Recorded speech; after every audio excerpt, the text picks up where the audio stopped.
बातें सुनने से नहीं बदलता है। जीवन लक्ष्य तक पहुंचने के लिए चलना जरूरी है। गौतम बुद्ध रोज अपने शिष्यों को उपदेश देते थे। बुद्ध की ज्ञान की बातें सुनने काफी लोग आते थे। एक व्यक्ति गौतम बुद्ध का प्रवचन सुनने रोज नियम से आता था और उनकी सारी बातें सुनता था।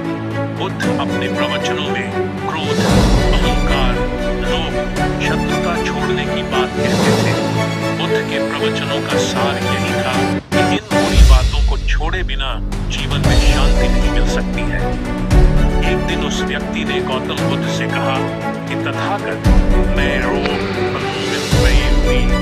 रोज नियम से आपके प्रवचन सुन रहा हूँ, लेकिन मुझे कोई लाभ नहीं मिल रहा है। आपकी सारी बातें सच है, लेकिन मेरे जीवन में इनसे कोई बदलाव नहीं आ रहा है। बुद्ध ने उस व्यक्ति से पूछा कि तुम कहाँ रहते हो? उसने जवाब दिया कि मैं श्रावस्ती में रहता हूँ। बुद्ध ने पूछा, यह जगह यहाँ से कितनी दूर है? उस व्यक्ति ने जगह की दूरी बताई। इसके बाद बुद्ध ने फिर पूछा, तुम वहाँ कैसे जाते हो?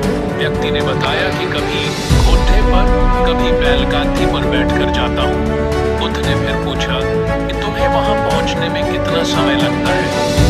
व्यक्ति ने पहुँचने का समय भी बता दिया। इसके बाद बुद्ध ने अंतिम प्रश्न पूछा कि क्या तुम यहाँ बैठे बैठे ही श्रावस्ती पहुँच सकते हो?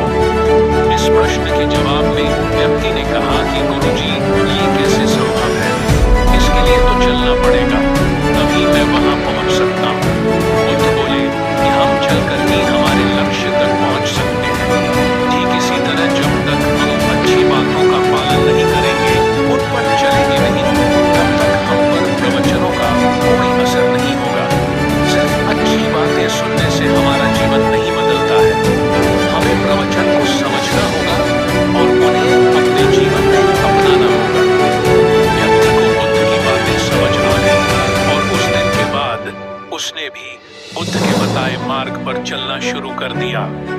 बुद्ध के प्रवचनों से व्यक्ति की सोच बदल गई और उसका मन शांत हो गया।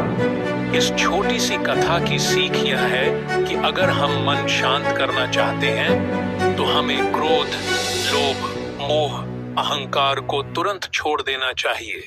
इन बुराइयों की वजह से हमारा मन अशांत रहता है, शांति नहीं मिलती है।